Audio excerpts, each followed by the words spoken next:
Hey, Mark G here, and welcome to my adventures in fish keeping.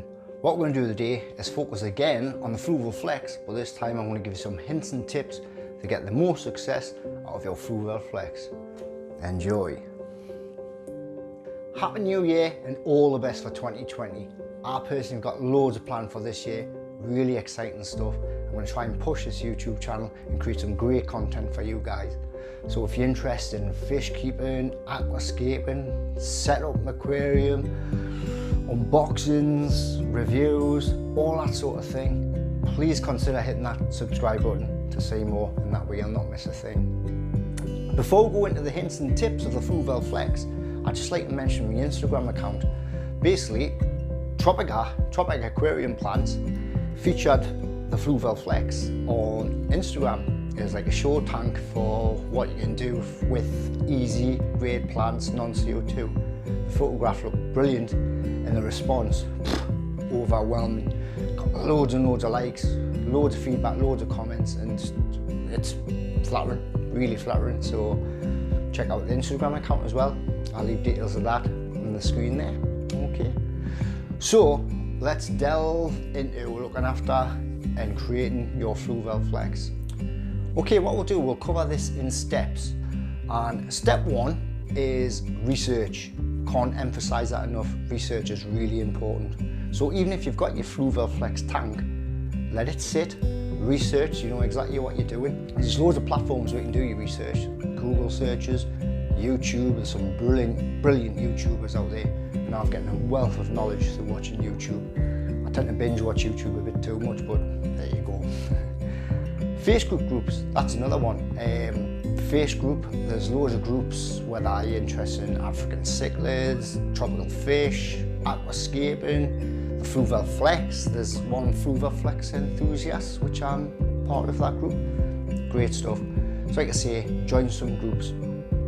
Also reading, to me, invest in some good quality aquascaping books. It's always good to have a hard copy and just use it as a reference, or I don't know, sometimes you just admire the work in there. Particularly, my favourites are Takashi Amano, the master of aquascaping. I do have a book here. So this is a book full of great inspiration. The tanks are just, can you see that there? The tanks are just amazing. And it's got loads and loads of photographs in here. Why I say photographs? I don't say photographs. Photos. I've never said photographs in my life. Why do you do things like that on camera? Anyway, moving on. So we've got Facebook, we have YouTube, we have books, all sorts, Google searches. There's all sorts you can do, but research, really important. Research as much as you can. Okay, so on to number two. What we're going to talk about now is substrate and hardscape materials, getting the hardscape right. This is a really important aspect of creating something within your Fluval Flex.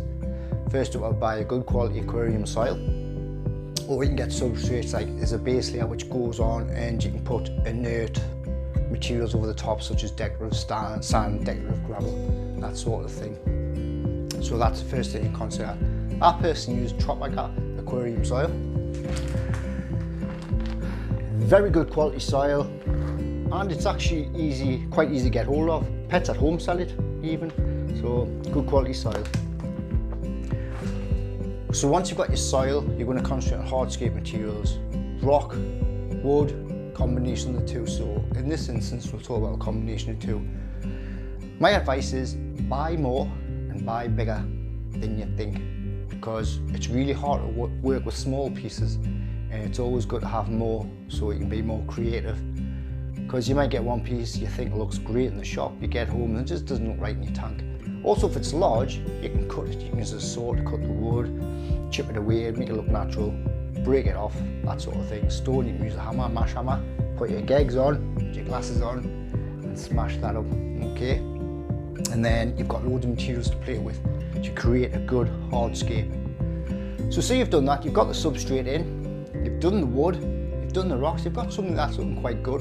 There's no rush to go out and get the plants. And you might have to save for the plants because they're quite expensive. So you can just leave it for a few days, even weeks, just leave it dry.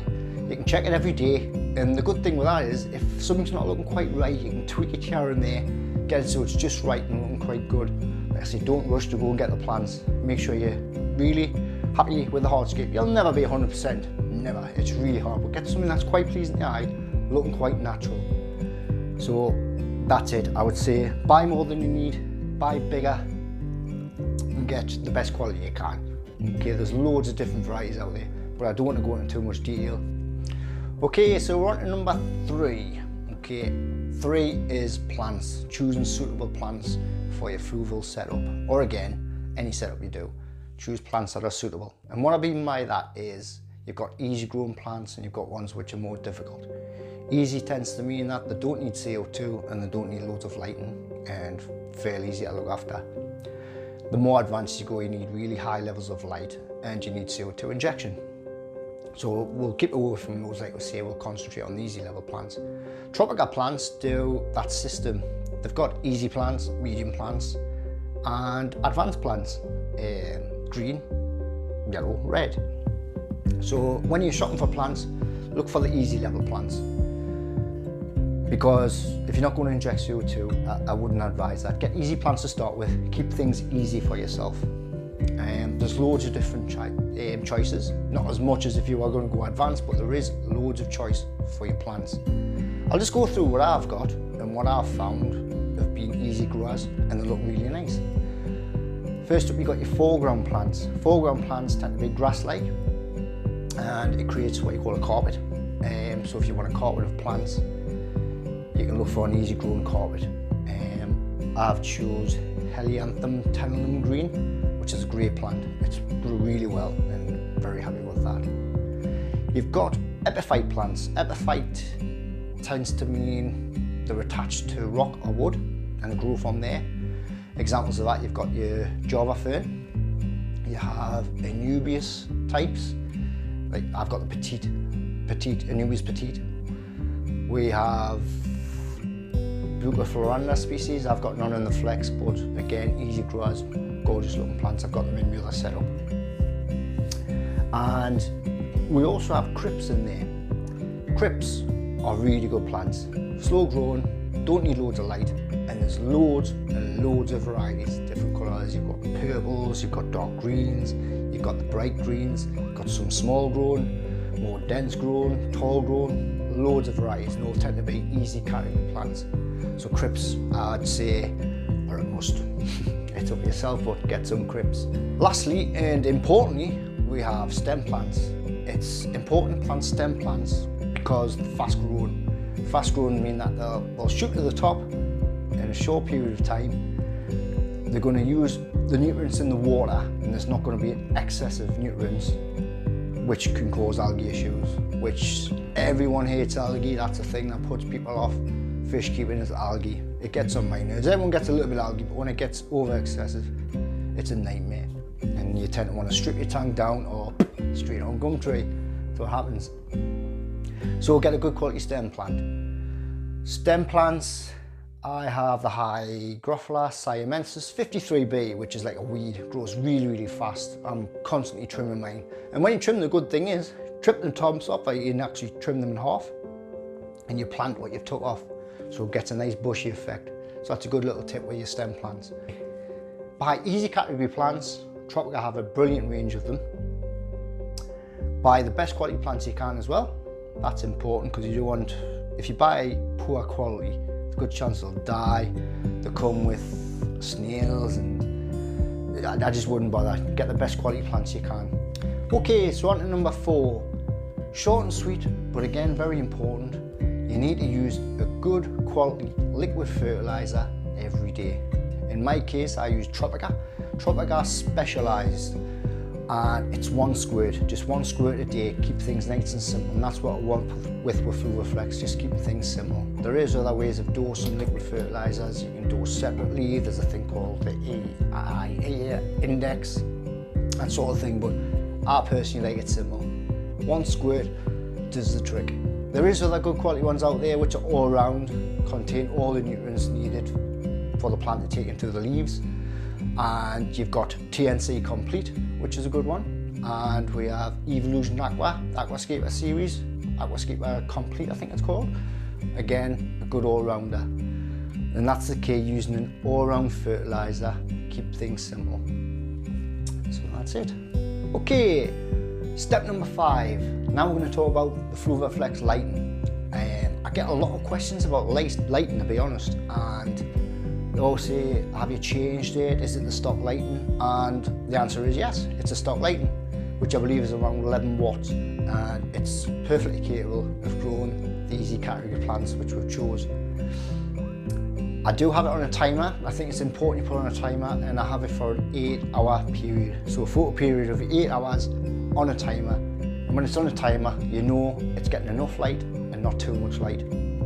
So I think it's important to put things on a timer. I don't use any of the fancy colours because you get your little remote and it's got pinks, reds, blues, greens, storm effects, fade in, fade out, fade through the lights.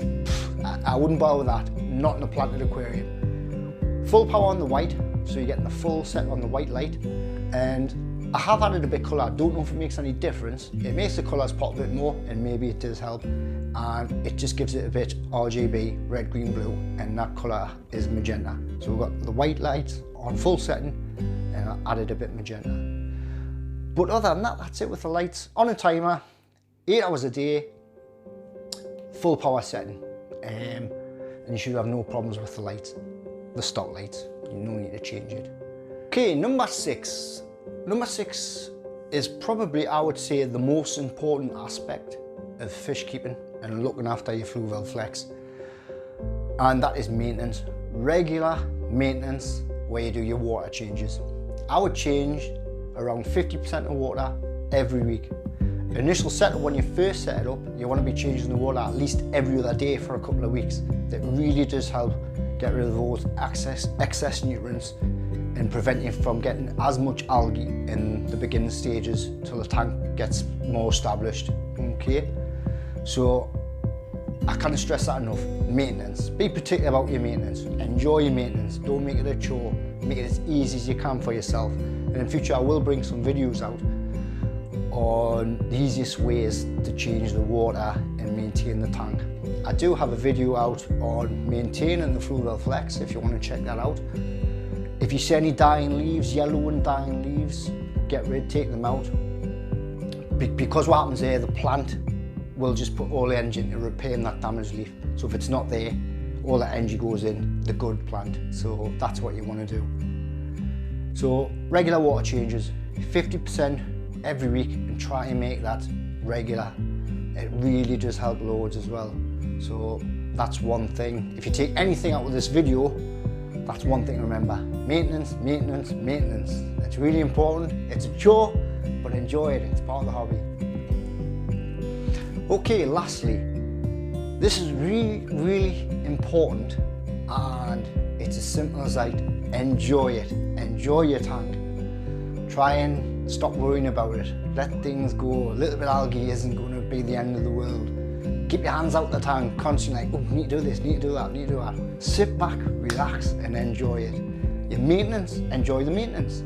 Think, oh, it's water change day. Blast some tunes, get your tunes on, have a bit of a bogey, get cracking, get stuck in. And it takes no time. I've got 3 now, and I must be a bit sad, but I quite enjoy looking after my tanks, because afterwards it's all freshened up, nice and clean. The fish obviously love it, a nice water change, so enjoy it. It does help, and it is part of the hobby. And I'm not going to delve into too much, but the reason I started this channel is I suffer a lot from mental health issues. I wanted to touch on this a little bit, but not too much. And this hobby has really, really helped me, and the people in the hobby as well, the channels I follow and things like that. I've suffered depression for years, around 13, 14 years now, and it's a horrible illness, and I have accepted it's an illness. But again, I don't want to delve too much into it. I want this channel to show how much this hobby helps with this horrible ailment, which is so common and so popular in particularly men my age. It is a bit uncomfortable talking at times, but I want to be more open, and that's the whole idea of this channel. Fish keeping and how it really helps with mental health and healthy, good living. Keeps me occupied because I struggle to go outdoors a lot, and I'm in my own little thing here. I can talk to you guys through video, but it really does help me. But again, it's starting to feel a bit emotional, but I'm not going to delve into that just yet. We'll stick to the fish keeping. But that's why I really appreciate you guys watching my channel. It's very touching, and if I see anything, if you're suffering from depression, anything like that, talk to people. It really does help. And I've had some great people from this community email us out of the blue on different groups I've had on Facebook. They've sent us really touching messages about dealing with this, and it's just, it's really touching. Thank you.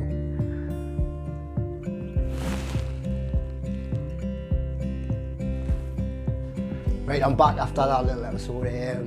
Apologies for that, but I think I want to leave it in because it is important. I'm glad I did in a way, but I do need to stress that's why I'm starting this channel. It's therapy through fish keeping, through the aquarium hobby, through aquascaping. It really does help. So I'm gonna follow my heart, and that's what I'm gonna base this channel on. Aquascaping as a therapy from the Geordie Scaper. Does that sound good? Anyways guys, I really appreciate you watching. I hope you're getting something out of this video, and good luck with your Fluval Flex. It's a great tank, got everything you need, and enjoy. That's the main thing, enjoy. So if you like what you see, you want to see more, please consider hitting that subscribe button. Very much appreciated. Like this video if you like it. Feel free to leave any comments. I love getting comments. It's good, it's flattering, so comment. So that's it till for now guys. I'll leave you a bit of footage of the Fluval Flex. Thank you very much. Mark J out.